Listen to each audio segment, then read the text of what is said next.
Welcome back to another episode of the Big DK Energy Podcast. My name is Danny K, or the DK in the Big DK Energy, and I am just about to leave what I consider one of my hometowns of Boca Raton, Florida, after visiting my family and watching my alma mater UCF beat the FAU Owls. And speaking of my alma mater UCF, the guest in front of me today is one of the premier non-UCF affiliated football sources on Instagram. And I've been waiting for this interview for a long time. I'm so excited for it. So we're just going to talk UCF football and just life in general. So without further ado, please help me in welcoming today's guest, Mr. UCF Football Updates himself, Mr. Alan Levin. Hey man, happy to be here. Appreciate you coming by, and I'm excited for this interview as well. Oh, dude, you do not know how pumped I am for this. Absolutely. I'm pumped. Yeah, I've been following you since the page started back in 2016. Yeah, it's been going on now for, like 6 years. I started it right before Frost's first season and had plans to get it pretty big, but I've really kind of expanded since then and made it bigger than I imagined originally. That's right. Now you're getting paid subscribers. Yeah, I have a Substack account where I write a couple articles a week and have some, over the years, I've been able to kind of get some sources and been able to give some good intel, so figured maybe I could charge a little bit for that. Sources? Yeah, exactly. The sources. I know a couple players on the team and just a couple people that are affiliated with the team as well that have given me some good info. That's the best place to get it. You know what I mean? Better to get it from the Orlando Sentinel or something like that. Exactly. Yeah, there's a lot of other, reporters out there and people that are close to the team, but I like to source things myself. Because then it's my information to choose what I do with it instead of, getting from the Sentinel or something like that where it's not really mine. Correct. Because, well, I guess we have a little bit of a bias because we love UCF football. So. Oh yeah, exactly. My page, I really try to be as unbiased. I have my moments where I'm biased and I try to usually have a positive outlook, but I try to stay level-headed, whether it's after a loss, after a win, depending on who we play, whether it's home or away. And that's, I think, why people enjoy the content, because I'm pretty honest and pretty fair, pretty level-headed. Well, that's all that's needed because it seems like so many things are polarized. But one thing that isn't polarized is our love for UCF football, which, by the way, when did you start at UCF? So I started in 2007. First game was the first ever on-campus stadium game against Texas. So that was cool. Oh, you were there for that game? I was. That was my first ever game in my freshman year was against Texas. Cool experience. And you stayed for the entire thing, right? I did. There was a lot of people leaving because of heat exhaustion. They didn't have water fountains in the stadium in the game one, and they realized how big a mistake it was. By game two, they had them there. But yeah, I was there for the whole game. Man, that's like a health hazard. You know what I mean? It was. Yeah, they admitted it. So. Well, that's good that they can at least admit that. And as much as we love UCF football, I'm pretty sure I remember that was a loss. It was. Yeah, it was a close loss, though. That's the thing, though. Yeah, you're right. It was close. So it's not like, UCF lost. They put up a good fight. Yeah, we gave them all we could handle. At that time, Texas was when they were Texas. They had Colt McCoy at quarterback, and they were number 5 team in the country. So I think we lost by a touchdown, and we were in the game until the end of the fourth. So, you can't ask for more, especially at that time when UCF wasn't how we know them there, how they are today. Colt McCoy, the ultimate journeyman quarterback besides Brian Fitzpatrick. That's true, but really good in college. Yeah, absolutely. And it's all right because you're right. People didn't know us back then. In fact, I remember seeing the article of UCF's first ever game as UCF, and it was St. Leo's or something like that. Yeah. And it wasn't even played on a stadium. It was like a soccer field, and everything was all wet, and people were just splashing around and whatnot. The amount that UCF has grown, even just from when I was in school, but you bring it back to that day, like you said, it's unbelievable, the progress and the amount that we've grown as a school and as a program. Absolutely. So I came into UCF in 2013, the year that Blake Bortles got drafted. Great year. It was. And then literally we went undefeated except for the one game versus the Gamecocks. Yep. That was an awesome year. That was probably the second best year in school history. I'll never forget that year. That was what really kind of put us on the map, I think, nationally. Oh, absolutely. Especially since we won the Fiesta Bowl against Baylor. Oh, yeah. That was, I'll never forget. I think we were a 17-point underdog, and pretty much every ESPN analyst this is going to be a cakewalk. Baylor at that time was averaging something ridiculous, 60 points a game. They had a couple games they put up 77, 75. So it was a high-scoring game against them, but we beat them pretty handily. We had the lead from start to finish. Correct. Yeah. Whenever it was tied, my heart was starting to go, and I was on a cruise ship, so there was one other person with UCF gear on, so I'm okay, I'm not the only one, because when they showed the Rose Bowl that year, there were plenty of Spartan fans, but it's so cool to finally see us getting the recognition that we deserve.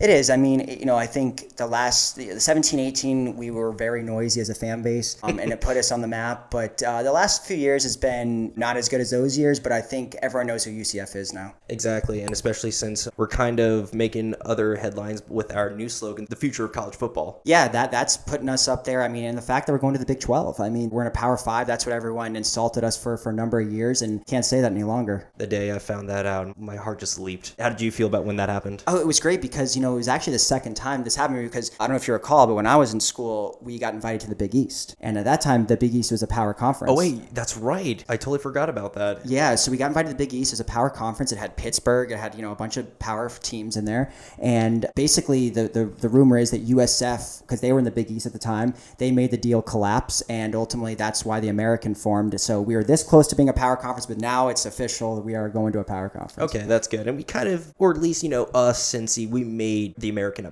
sort of a power conference. Yeah, I think the whole Power 6 slogan was fair to say. I mean, you look at it, I think 4 out of the last 6 New York Six Bowls are from American teams. You had Cincy, who went to an actual college football playoff, the first G5 school to do that. Should have been us. Well, it should have been us. Absolutely. We walked so they could run, but yeah, Cincy, Houston, UCF, SMU, Memphis, there's some real good talent and real good teams in the American. Besides Cincy, Memphis would always give me anxiety. It would, but our all-time record against them is like 13-2. So okay, got it. But during that 2017-2018 campaign, the undefeated season, just both of those games, especially the American Athletic Conference Championship game. Yeah, 2 years in a row. Nail-bitingly close games.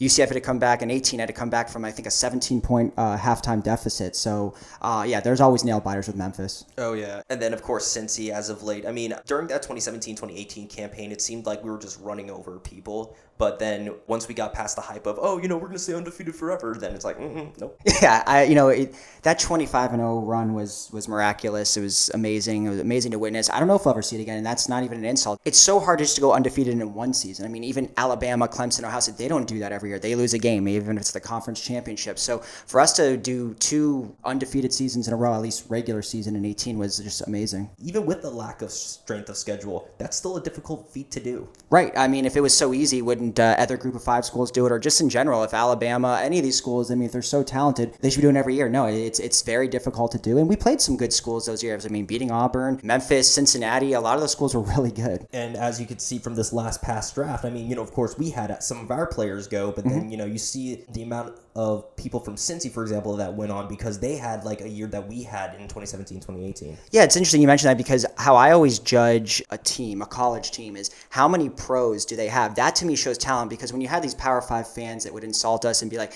you play cupcakes. Well, we have NFL talent, and that's to me what shows if you are truly legit. If you can produce guys that are in the NFL, then those guys can compete against other college players, and we've had quite a few pros over the last 5-6 years. Especially as of recently. I mean, one of the best wide receivers right now is Gabe Davis. Yeah, he's great. He's out tonight, I know, but I mean, he could be, I think, a top 10 receiver in this league. He's getting close to it already, and it's really he's UCF's best pro right now, no doubt. And also for the fact that he's lined up on the other side of Stephon Diggs.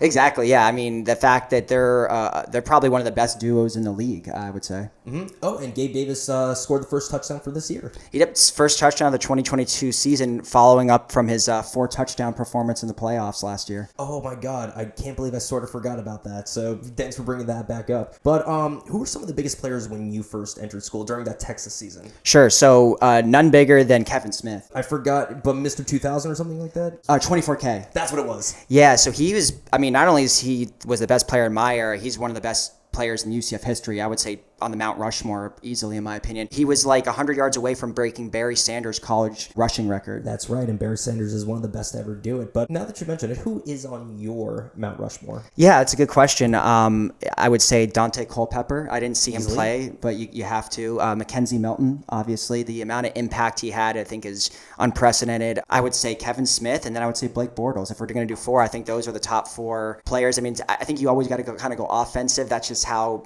I think people think, and quarterback is the most important position on the field. So those 3 guys, and then Kevin Smith that year, I mean, talk about carrying a team. I mean, that's what he did. He carried us to 10 wins. Literally carried. Yeah, literally. So those are my top 4. What about you? I'd say those would be my top 4 as well. I mean, you can't argue against the numbers. I mean, Milton, it seemed like every time that guy touched the ball, we would do something well with it. Every time he threw, I had a gut feeling, this is going to be a completion. Next thing you know, it was. Yeah, he was a magician. I mean, he just exploded from his freshman year to his sophomore year. Was one of the biggest jumps I've ever seen, probably of any player in UCF history. Exactly, especially since there was a lot of hype around Pete DeNovo and people like him.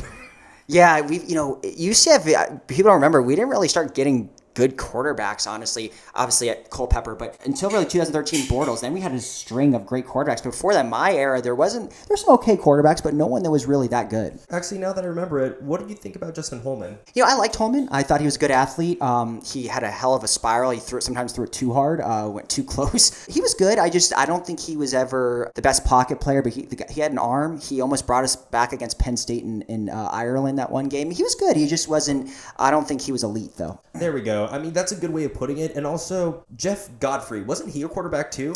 Absolutely, and I was going to say, I would include him in one of UCF's upper echelon quarterbacks, no doubt. I mean, his freshman campaign, he was at that time one of the best athletes I had seen in UCF history. He came out of Miami, was a 4-star recruit, could have gone to Miami, Florida State, Florida, had all those offers, and what he did that freshman year was good. He started to tail off when defenses started to understand what he was doing, but then he turned into a very capable wide receiver for UCF, so his career is very good at Including UCF. one of the most infamous catches in UCF history, the one versus Louisville. Yeah, iconic game-winning catch. I think everyone will always remember that. I mean, I would put him, he's one of the upper echelon players in UCF history. Without a doubt. And I don't know, but I was a stupid freshman and I didn't go out anywhere for that game, but I just remember seeing everyone's snap of just everywhere erupting in Orlando. Yeah, I mean, that was probably our biggest win in school history at that time. So wasn't that when Lamar Jackson was on? Or was that it was Teddy Bridgewater. That's what oh my God, that's right. Also a very great quarterback in college. Oh, yeah, and remember, Louisville was the number 8 team in the country at the time, and they were undefeated at the time, so it was a huge win for UCF, and it was on the road. It's one of the biggest upsets we've ever had. Nothing wrong with a good upset. I mean, that's the beauty about college football. So my question is, of course, a lot of people complain about him, but he is kind of the guy that brought us on the map. What did you think of George O'Leary? George O'Leary was my coach when I was in school. Yeah, I think that statue that he has out there, I think it's deserved. He was instrumental in getting the on-campus stadium, which is a game changer for a program. He was a hard-nosed defensive guy, liked big running backs, and he got criticized a lot for some of his decisions, but I think ultimately he was the guy that we needed, and we had him for 10 plus years, and now you see coaches that are leaving after a year, 2 years, 3 years. We needed that stability at the time, so I give him credit for being what we needed at the time. Not anymore, but back then I think we did need him. And I like the fact you brought up like big running backs, because I remember Storm Johnson and William Stanback. Oh, yeah. And I forgot which game it was, but Stanback literally just trucked someone as they were trying to like go in for like a really hard end and then just pancaked him. Yeah, it was against Rutgers, I believe. Yeah. That was it. Yes, you're right. Yeah, I remember the play caller said that should be targeting on Stanback. So it was funny. I was a freshman, poor guy. Oh no. Yeah.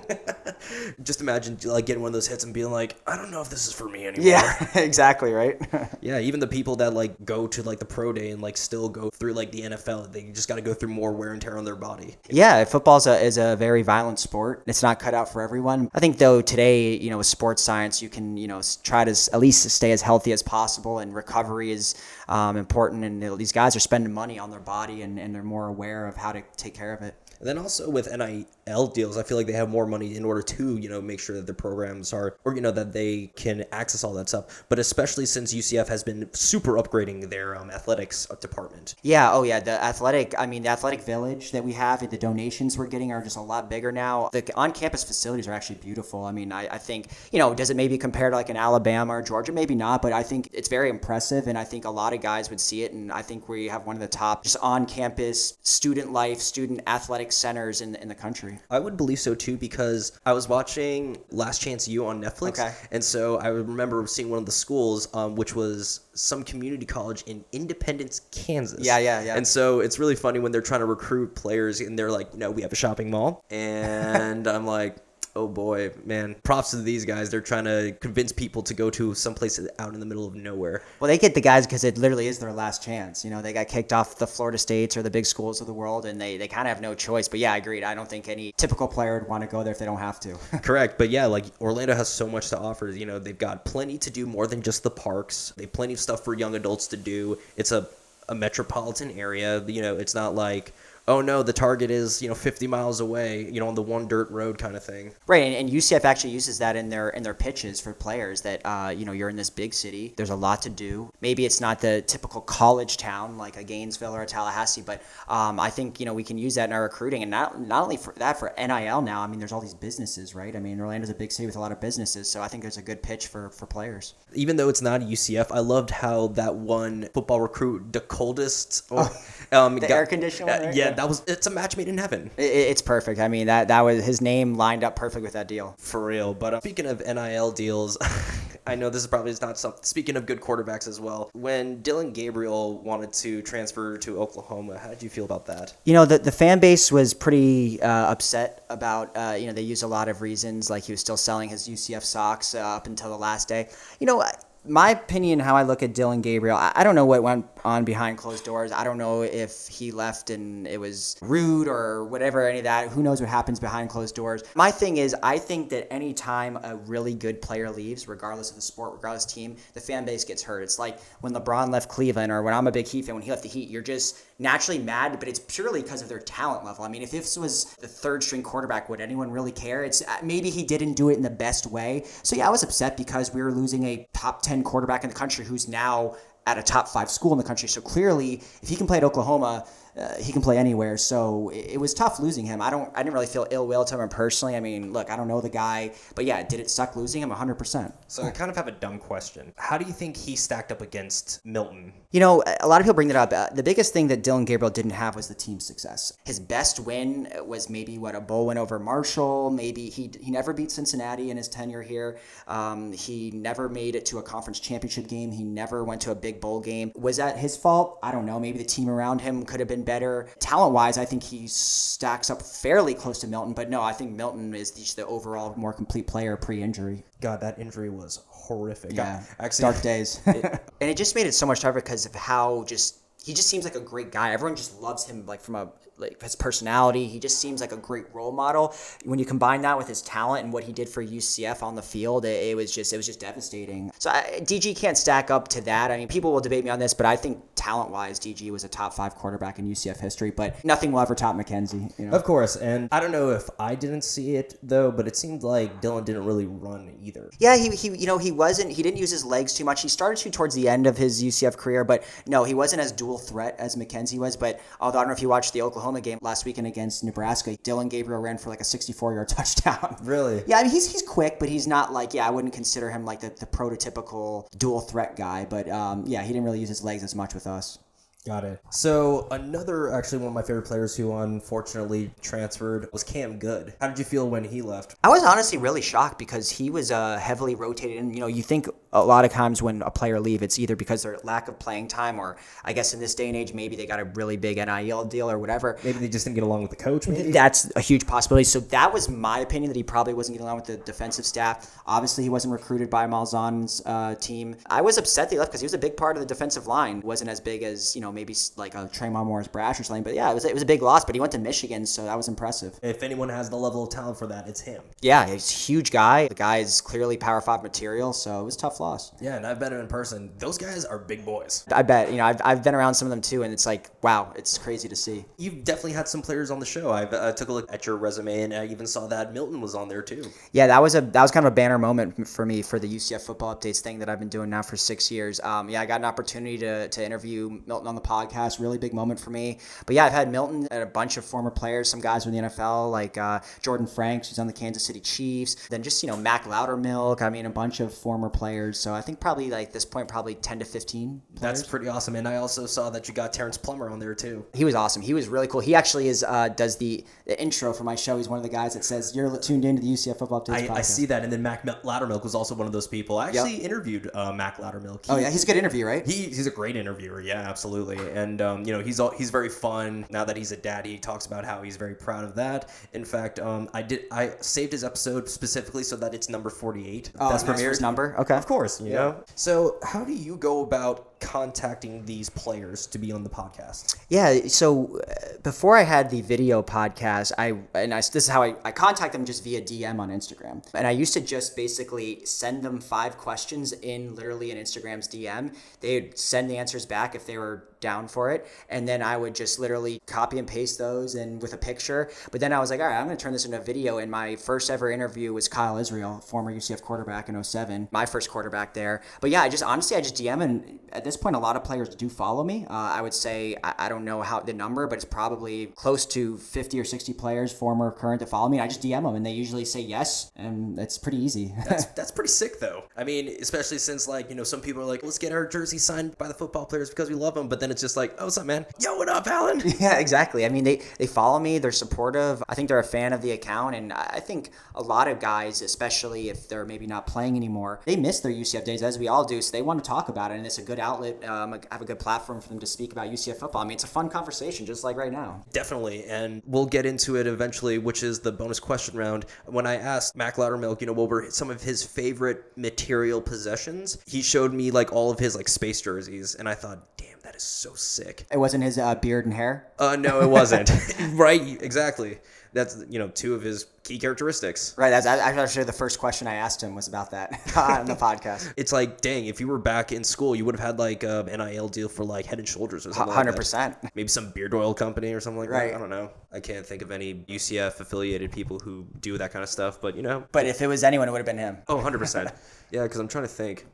Yeah, no one else had really much of a profile like him, because even though he was just punter, like, the placeholder. Both, yeah, he's punter and placeholder, yeah. Yeah, and so it just seems like, those players are usually never really spoken about, but then he knew how to like make himself present. He was a character, I think, between the hair and the beard, but also as his the celebrations with him and Matthew Wright, and he was also, yeah, exactly. He was a well-known player. I mean, he was also one of the better punters in the country at the time, so he definitely got some good notoriety. Yeah, we've been getting like plenty of, All-American Conference first teams and second teams, so that kind of just speaks to the testament to how far the program has come, like you said. Yeah, it really does. I mean, the level of talent they're recruiting, especially under Gus now, is next level, but it's been better now for about 5 or 6 years. When you see these guys that are going to the pros, and yeah, I mean, every year we usually have at least top 3 most amount of all conference players. So my question is, when it came to Heupel, it seemed like he didn't recruit in-state, if I'm correct. That was the big rip on him, yeah, especially his later kind of part of his tenure. He got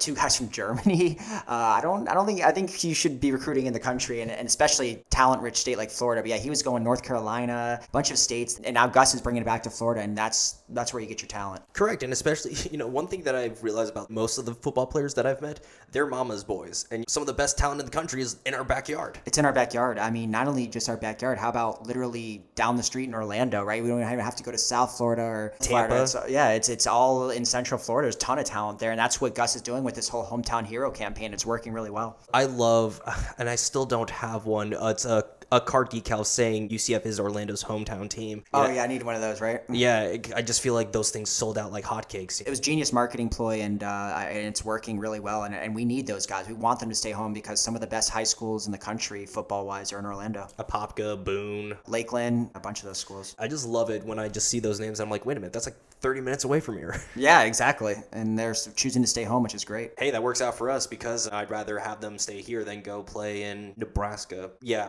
taking a shot at Frost. Right, exactly. Yeah, take that shot at Frost. Yeah, no, we got to keep them here. I mean, and you're seeing it now. I think we have 4 stars in the 2023 class, and they're all from Orlando. That's right. And then our new kicker, Colton Boomer, isn't he from the Orlando area as well? Yeah, I believe he is from the Orlando area, and he got in last game, went 2 for 2. We needed that. We needed a boost in the special teams, and he provided it. Yeah. Obarski, thank you for all you did. Now, stay where you are. Yeah, it's tough to insult. I know these guys are, 19, 20 years old, but look, at the end of the day, you have a job to do, and he wasn't getting it done for us. I mean, he missed both of his field goal attempts this season. They were both under 40 yards. He just wasn't reliable, unfortunately. Yeah, I mean, I'm glad we picked up Boomer because it seems like special teams is somewhere that we're kind of, We're shaky. We were a little shaky. So to see him go 2 for 2, hit a 41-yard field goal, that was presumably have a reliable kicker. Correct, going forward, and so therefore we could actually breathe on any kind of extra point attempts or just a field goal in general. Exactly. So being a UCF fan, what are some things the program could improve on going ahead in the future?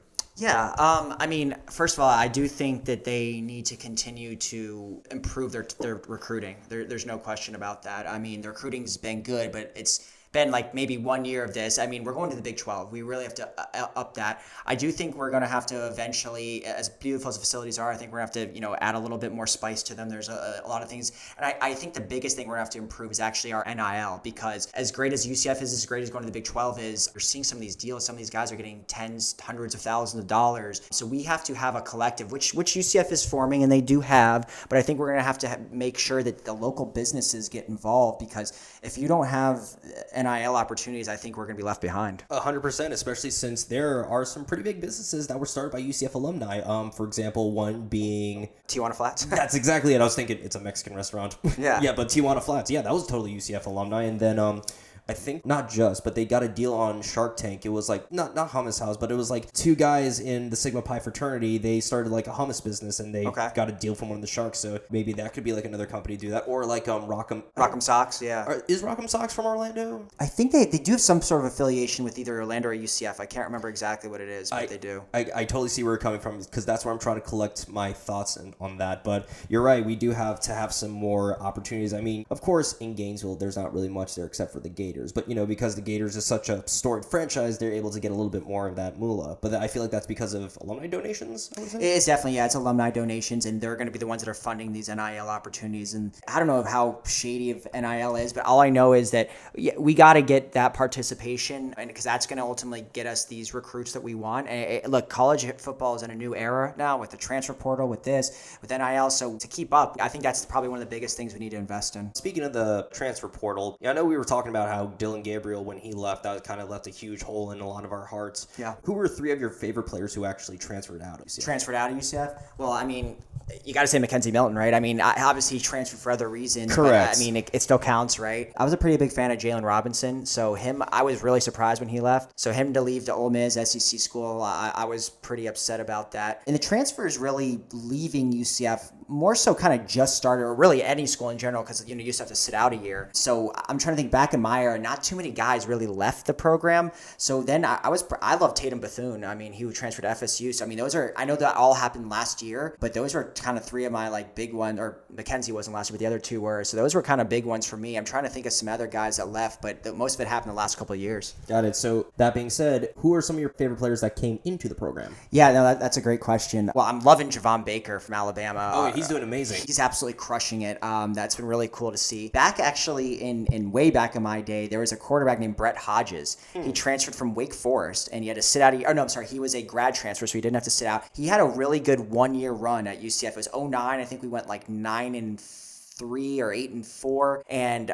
he was pretty instrumental. I actually liked that. Was a really good transfer for us. I mean, there's been so many in the last couple of years too. I mean, I know Cam Good left, but he transferred in. I liked him. I mean, Jalen Robinson, he transferred over from Oklahoma. I'm loving RJ Harvey, who came over from Virginia. So we've had quite a few transfers recently. I mean, I could probably go on and on. Kamari Gamble from Florida. I was just about to say him. Yeah, I like him. I like Jake Hescock, who came over from Wisconsin. He was a tight end for us for a couple of years. Wait, he went to Wisconsin? I didn't know. He was a Wisconsin guy, so he came in from there. Heupel brought in quite a few transfers, and as has Gus has brought in, and Bowser that's been a fun transfer to see as well. That's right, all the way from Northwestern. Yep. Which is like, Northwestern's in Chicago? Yeah, it's in Chicago. Okay, so Chicago finally has a school that they can be proud of. It's like, of course they have like Loyola, and that's great for basketball. But, I've never heard of them having a football team, you know what I mean? Right, they have Illinois, but they're usually not that good at football.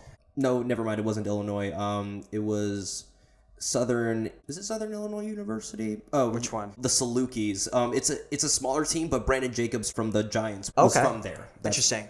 Yeah, I didn't know that. Yeah, and it kind of reminds me of, I'm pretty sure we had players even back then, during our eras where we were kind of a smaller name. And just because you go to a smaller name school doesn't mean you can't ball. Yeah, I mean, UCF has made a living off of transfers, especially the last couple of years. But even back in the day, we got some pretty big names, because what happens is they don't get playing time at the Alabamas, the Oklahomas. They transfer us, have a great career, and still go pro. And so no harm, no foul there. Correct. And especially since, sure, yes, they do play for the team, and, they love the fans if they do well. But overall, this is their life, and this was just a stepping stone to it. But of course, a lot of people do come back to give back to the program, especially. Yeah, I think you're seeing that more. Heupel, that it kind of went away, but you're seeing Gus. I mean, actually, it's funny. Rashad Kazi, was a DB. Oh, I totally remember him. Yeah, he's actually my neighbor. He lives like 5 doors down. Oh, no way. Yeah, so I had him on my podcast. I see him all the time when I'm walking my dog. He went up for the Louisville game a couple weeks ago, and Gus is doing a really good job inviting ex-UCF players out, and they're getting part of the program again, where Heupel, I don't think, connected like that. So I think you're seeing a lot of support from former players, and that's what you want to see. Is that important to a football program? It's because I've never seen that as part of that. But then, like you said, Heupel really didn't do anything like that. I think it is. You want the players to feel welcome. First of all, they can kind of be a recruiting tool for us. I mean, not that they're going to go out and recruit, but they're brand ambassadors for us at this point. That's how I look at them. So to make them feel comfortable and make them feel welcome, I think is very, very important. And when you have NFL guys, like I saw Gabe Davis, he might have been at the first game or something like that. That's just great to see. I mean, now they're obviously well known. They're nationally known now that they're, professional football players. So when you can have them and their pictures on the wall of UCF and they're coming back and still supporting their alumni, I think that's super important. I love that too. And it just goes to show you that, hey, I wasn't just here to play ball. It's actually I've come to learn to love the school. Exactly, like we do. I mean, that's my thing. I mean, I love UCF football, but I love UCF. I mean, I met my wife there. Some of my best friends in the world went there. Just the memories I have, the experience. It's obviously not all about the football. So I owe a lot to UCF, and I'll always be an ambassador for them. Same here, or at least, I'm trying to get to your level because you're kind of like one of my epitomes of UCF fandom. You and Sean Barakat. Yeah, UCF Problems. Yeah, he does a good job. He's funny. I mean, I guess he's a little bit more comedy in his stuff. Bravado. Yeah, I'm a little bit more serious and a little bit more level-headed. Not to say that he's not. I'm more focused on analysis and numbers and just the history of UCF and things like that. So where did your love and passion for football, not scouting, but reporting, where did that all start? Yeah, it's a great question. I didn't like college football. I actually disliked college football until the second I stepped onto UCF campus, 2007. I don't know, it was that first game, and then I immediately fell in love with college football. It's been my favorite sport since, the main sport I look forward to. But then, the passion for the football team really came that day one. I was like, you could look at a pro team. I'm a Heat fan, I'm a Dolphin fan, but you didn't go there, right? I went to UCF. I put money there, blood, sweat, tears, right? To say that especially tears. Yeah, exactly. To say that you went there to me is so special. There's nothing like rooting for a place that you literally have a true connection to outside of just the city. Okay, I'm from South Florida, so I like the Dolphins. This is a true connection. As far as the reporting, I was a journalism major at UCF, so I was the sports editor of nightnews.com, so I got to cover the team. Oh, you edited Night News, I see. Yeah, I did. I was a sports editor for a couple years, so I covered the team. I had a press pass, and I've always just enjoyed writing. So damn, that's so cool. So you probably get to hear all the clacks of every single hit being made. Yeah, that was cool. I still got to also enjoy games as a fan. I would pick and choose because I still wanted to tailgate and have fun and everything. Understandable. But yeah, the reporting thing came naturally because I'm a writer at heart, and now I have a marketing company. So social media is obviously second nature to me. So when you combine the writing with the Instagram and my passion for UCF, it was a home run. I mean, yeah, and that's when you came up with UCF football updates. Yep. So when did you decide that, I'm going to make a page for this and, we're going to see where it goes? Yeah, I'll tell you, in 2016, when I started, Instagram was, pretty big, not as big as it was now. I started following this one account. It's funny. The name was Miami Heat Updates, and he had like 100,000 followers. And I felt like Twitter was the easy one to just be like quick, rapid updates, but I wanted something a little bit more insightful. And I always had wanted to do it. I just wasn't sure what platform. Then I will tell you, before I started my company, I was working at a place called Breakthrough Beverage. I was sitting in my office. It was like a Monday morning at like 10 a.m. I was like, I'm just going to do this, and I'm just going to start literally right now. And I was like, UCF football updates. I think that's simple. It's easy to remember. And like my first 3 posts was like talking about like Scott Frost, because it was before his first season, some recruit that had just decommitted, and something else. And it just kind of slowly but surely it grew. I did a couple strategies, and then everything after that's been the whole thing's been organic. But I think it just started to build a lot easier. Yeah, I forgot when I followed you, but I just saw you in my updates or in my Explore page a bunch of times. And next thing you know, I was like, you know what? I really do enjoy this. So then after a game, I'd be like, okay, when is the UCF football update going to be up? And then as soon as it came up, I immediately just digested everything. And like just how you go into detail about the defense did fantastic. The offense could have done better, but if they didn't make this one play, or if they did commit fully, then of course it would have been a different outcome. So I just always found that fascinating because, when I watch a football game, I basically see not highlights per se, but I see the hits, I see the touchdowns. Yeah, and then, watch the ball. Correct. Yeah. That's exactly it. Whereas you kind of look at every player like individually on the field at the same time as the play is going on. I feel like there is just so much going on, and I really respect the fact that you can analyze every single player to the point where you can give such a detailed report. It just sounds like a robot robot watched the game and just somehow came up with an entire like encyclopedia. So, kudos to you, man. Yeah, no, I appreciate it. I mean, it all. I get a lot of people that message me like, "How'd you do this? How'd you start?" It really just, I mean, as corny as it sounds, it comes down to the passion for loving UCF football and also enjoying the sport itself. But just being able to do that and just my knowledge, I think people see that, and it's all organic. I mean, everything that I do is because I love UCF football. So for me, if I had 2 followers, I'd probably still do this. But it's nice to be able to talk to other fans. You now have more like 2,000 times 4. Yeah, up to about 8,500, always a lot more during the season, I think. But yeah, between that and I started YouTube, a TikTok, the Substack, Twitter. But yeah, Instagram's always kind of been the bread and butter, and I appreciate every follow that I get, and I enjoy everyone's feedback that they give me. I enjoy all the DMs. I try to answer everything. It takes up a pretty large part of my week doing this, but it's all for fun, and I enjoy it. Does your wife join you in the writing? No, she's she's been really supportive of the page for sure, and she loves UCF, and we have season tickets together. We were at the FAU game last week. And you two met at UCF, if I'm correct? We did, yeah. We met at UCF junior year. Adorable. Freaking adorable. Well, that's farther than I've got. I've been single all my life, so... Hey, you never know when the next when it's going to happen. Exactly. Who knows? It might be some random UCF alumni, like an alumni event. I'll tell you, UCF... That is a powerful connection to have. You speak about loving UCF and why I started this account, whether it's for a job, for networking, or attracting potential love interest.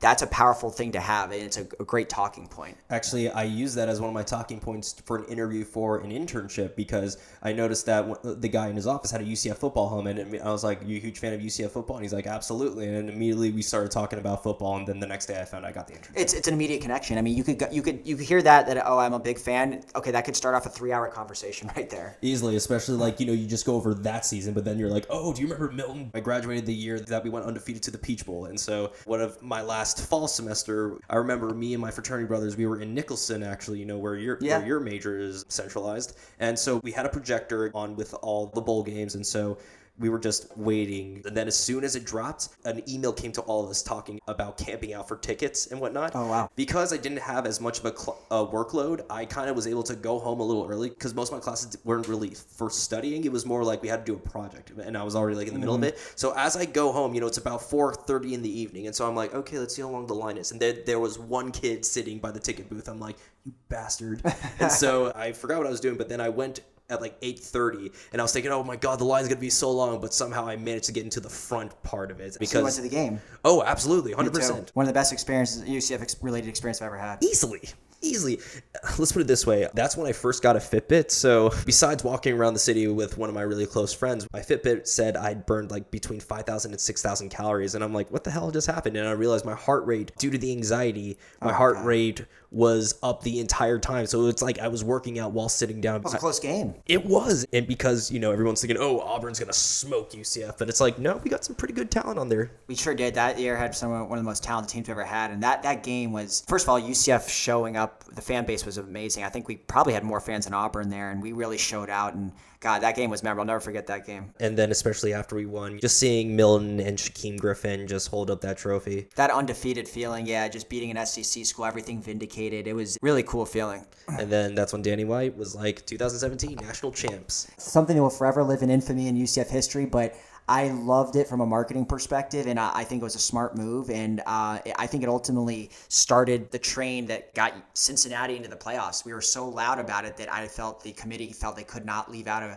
group of 5 school again if they were to basically replicate what UCF did. Congrats. So Cincinnati, you're welcome. Yeah, exactly. You lost, but hey, you know what? You made it to the playoff. Yeah, congratulations. You get that a title, even though it should have been us easily. It should have been. We should have been. I truly believe in 2017, if we were in the playoff, I do feel that we could have possibly made it to the national championship, because first of all, Alabama that was one of their weakest national championship teams they ever had.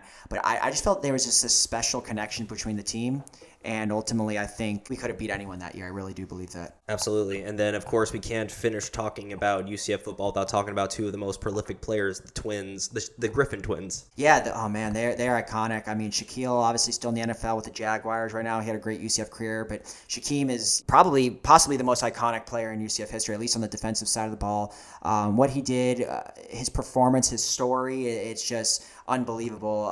That year he had was unbelievable. I'm getting goosebumps just thinking about him. I mean, even if he is retired, he played in the NFL, and he's not going to go anywhere. He's definitely going to be like a motivational speaker of some sort. He'll be successful. Oh, easily. And that's all we wish for him, because them two, despite the fact that they're from Tampa, they are two of Orlando's most known sons. They are, and their connection to each other is cool. The fact that they played on the Seattle Seahawks together as brothers, as pros, is really cool. And the average career, actually, NFL career is only 2.5 years, and Shaquem made it 3 years, so he made it over the average with one hand. I actually went to that Disney parade after the 2017 national. He was up at the top, right? Mm-hmm. Actually, there's a video clip of one of the news reports of me taking a selfie with my camera with Milton. Oh, that's awesome. Yeah, it was just at random, and then I got a really good shot of Shaquem. I called him over, I pointed my camera at him, and he just flexed, and it's one of my most iconic photos to this day. Yeah, I think because we had that iconic year and the year after, UCF is a fan base why we're so boisterous and louder, and I think we're just all striving to get back to that feeling. It's a feeling that 17-18 brought us so many good memories that every year since then it's just been a letdown, and I always say don't ever expect to go undefeated now, and I truly don't, but I want to get back to that feeling of playing big games again, and that getting back to that feeling. It doesn't have to be undefeated, but just that national presence we had. Everything was just so special, and I think we've been chasing it ever since. I would say so. I mean, the year afterwards went very 18 well. was great too, Yeah, except the whole Fiesta Bowl then, but then even at that point, it was our backup quarterback, and we only lost by a touchdown with extra points. Yeah, but even I include 18 with the 17. I'm saying even getting back to 18 would be great. Winning the conference championship, getting to an NY6 bowl, even if we lose, I just want to get back to that, because the last 3 years we haven't even sniffed a conference title or a New Year's Six bowl. Correct. I mean, of course, the Gasparilla Bowl is great because everybody. UF. Well, that too, but it's also in close proximity to Orlando, Sure. And it's not a huge schlep for most people who still reside in Florida. But yeah, my stepbrother went to UF, so I was very happy about that when in the Gasparilla Bowl.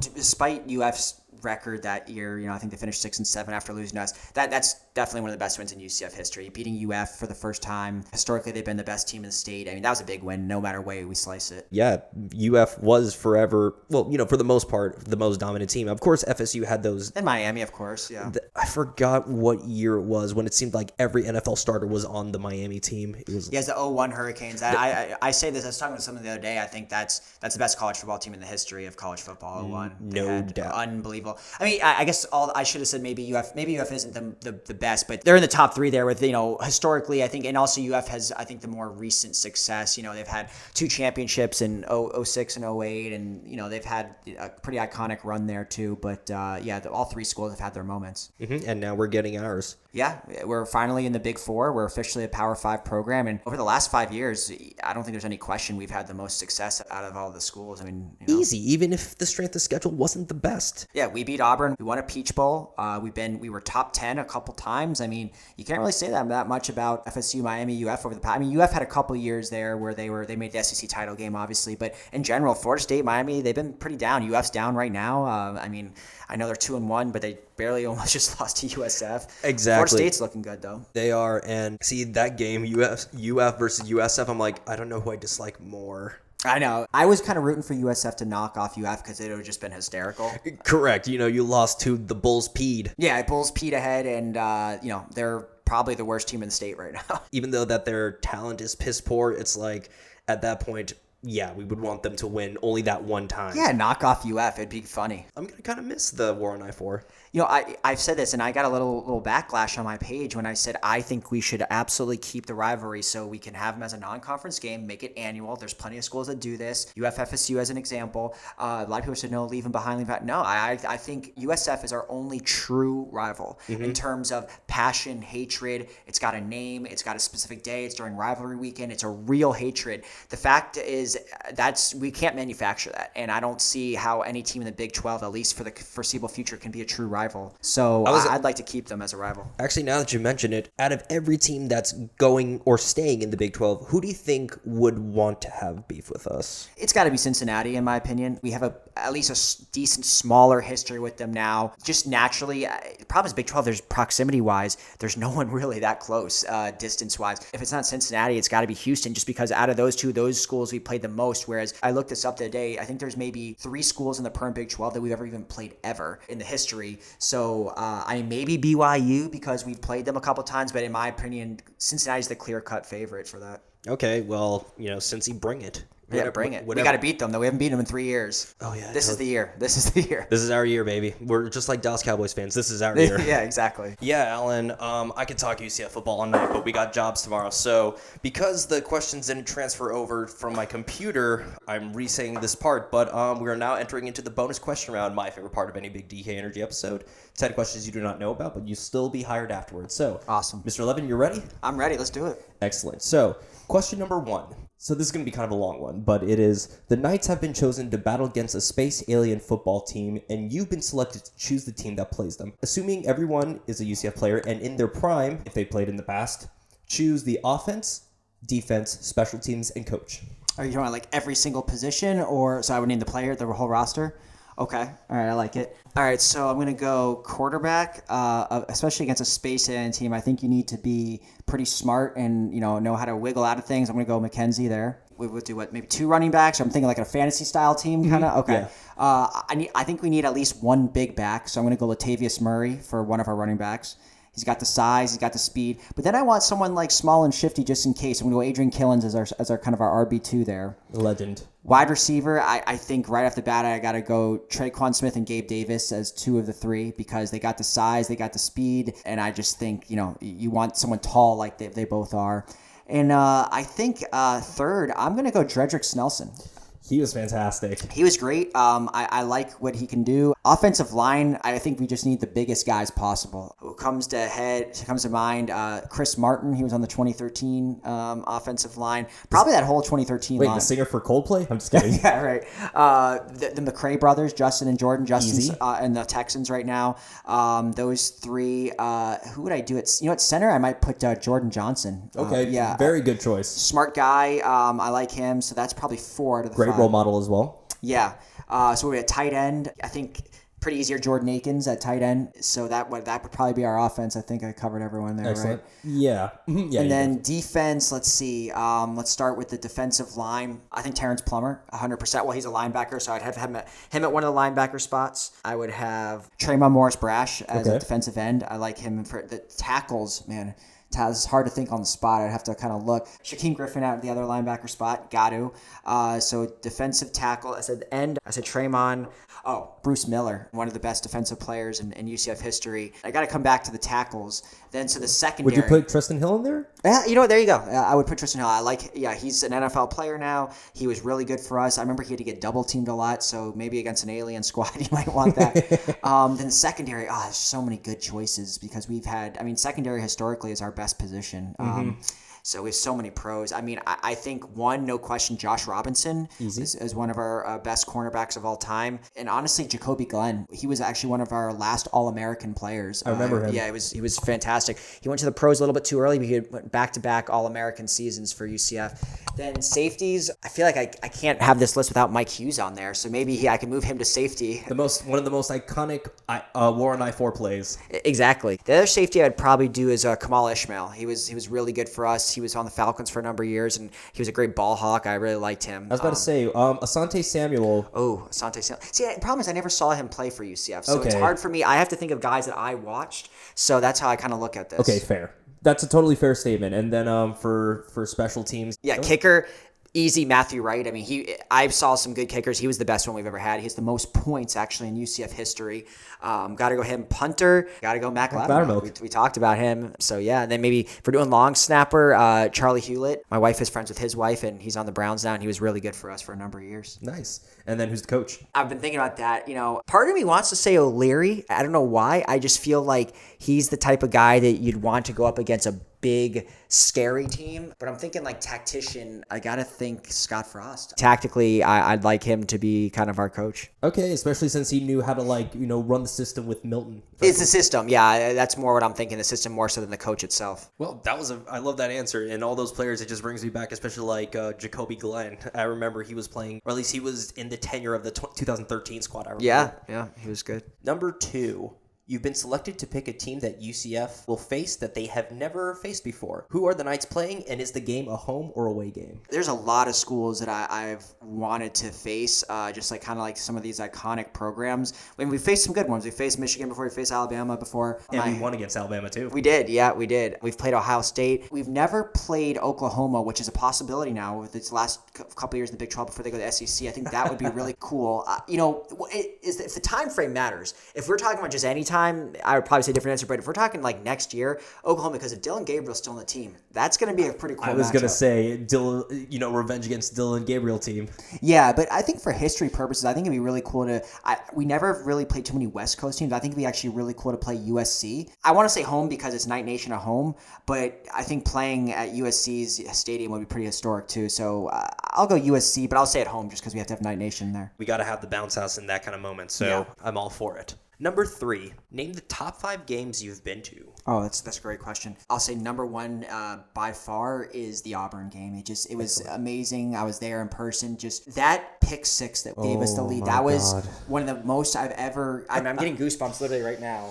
So am I. And it's just that feeling. I don't think there's any better feeling than a pick 6 touchdown in a major bowl. I think it's more exciting than a long touchdown run. I really do. It just changes the complexion of the game. It was Shaquan Burkett, right? It was Shaquan Burkett, by far number 1 game. Number 2, the Ucf Usf game 2017. That arguably was a better game than the Auburn game. The Auburn game was more iconic. I mean, they're both amazing games, but that was number 2. That Mike Hughes return was just another goosebump moment. I mean, and that's also our main rival, who was really good at that year. Exactly. To beat USF in that fashion, and actually most people probably maybe do remember this, but that was really the only time UCF and USF have ever faced good at the same time. Never. It's either been one's been really bad or the other has been good. It's never at the same time. So that's probably 2. That was a shootout. That was a shootout. Number 3, actually, I went to the UCF Memphis game in Memphis, the rain game where McKenzie had that flip over the top touchdown. Oh, yeah, that's 31-30. That was an excellent game. Great comeback. We were down at halftime, and that was when we were in the midst of our winning streak. So I thought it was over in that game. And then for us, Taj McGowan had this 60-yard touchdown on 4th and 1. Heupel went for it. Really good play. And then McKenzie had that touchdown. So that was probably number 3. Number 4 and 5. I've been to so many games over the years. Honestly, I know it was a loss, but the Texas game, that was probably number 4. It was just the hype, the energy was just unbelievable in that game. And it was where it all started for you. Exactly. It's where it all started for me. And so it was an iconic game. And let's see, number 5 was actually our first ever ranked win. We beat Houston. Houston was number 15. We were in Conference USA together. It was our first ever ranked win, and it was a really exciting win. And we tried to actually rush the field, but if you've been to UCF Stadium, it's like a 6-foot drop, so no one could do it. So that was probably my top 5. I might be missing one in there, but those first 3, hands down, 100%. For the last game against Houston, was that when Case Keenum was on the team? Yes, I think it was. It was Case Keenum on the team, and that was our first ranked win, so it was a big moment. Oh, absolutely, 100%. Actually, I knew a guy who transferred from Minnesota who played at Houston during his final years, and now he's actually on the Texans. Oh, yeah? Yeah. That's awesome. Number 4, what is your dream vacation and itinerary for that vacation? My wife and I had a trip planned to Italy in the summer of 2020. As you know, a big global pandemic hit. Of course. The trip got canceled and ended up just Napa Valley instead a year or 2 later. That's still pretty awesome. It was awesome. But yeah, I would say the Italy trip is, and we want to go to, obviously, Tuscany, Venice, Florence. There's like the south part of Italy, too, that's really gorgeous that we want to see. And we're big wine drinkers, so Italy is a great spot for that. So I think that or Tokyo. I've always wanted to go to Japan really bad. Nice. So those are my top 2 trips. Excellent. Yeah, I've actually never been to Japan. I lived in Korea for 6 months, though. Oh, that's cool. Yeah, I've never been to Asia, so I'd like to go. Okay, yeah, it's definitely, I would highly recommend it. If you're ever in Japan or Korea, go for their street food. It's amazing. Oh, yeah. Korean tacos or something like that. They probably have tacos over there, but they really like their eggs. That's just a heads up. Number 5, what are your top 5 least favorite FBS teams and why? USF's number 1.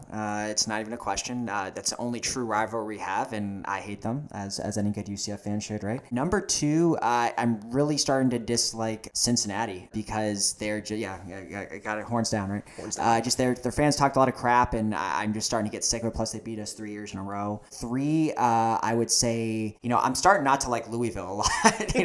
They're kind of, I might have to put them in my top 5. I want to say say Memphis just because we have a true kind of almost a true rival with them, and their fans are pretty nice, but they're, it's just kind of one of those things like you look forward to that game every single year. It gives me anxiety every single year. Right. And then let's see. I got to think of a good one for 5. I'm kind of leaning towards BYU because they've had some asshole fans on Twitter, some guys like that. But you know what? Oh wait, I'm forgetting in-state teams. Hold on. How about we'll just say the combination of Florida State, and Miami. Miami number 1, Florida number 2, then Florida State number 3. My brother went to Florida State, so I have a little bit of a soft spot for them. But fair enough. Miami number 1 because none of their fans actually went there and they talk so much smack. It's honestly USF, the Florida schools, and then maybe some of the other ones I mentioned. I appreciate that more, and you're right. It's like I've always hated UF. I mean, I love my stepbrother, but I hate UF. So it's like I don't mind FSU because it's like the enemy of my enemy is my friend. Right, exactly. FSU, you've been given a pass. And plus, you treated Mackenzie Milton well. Exactly, and we've had now Tatum Bethune's there, and so we've had some okay things with them. So, that being said, number 6. If you could create a major, assuming that it would be considered relevant in the real world, what would it be? My thing was...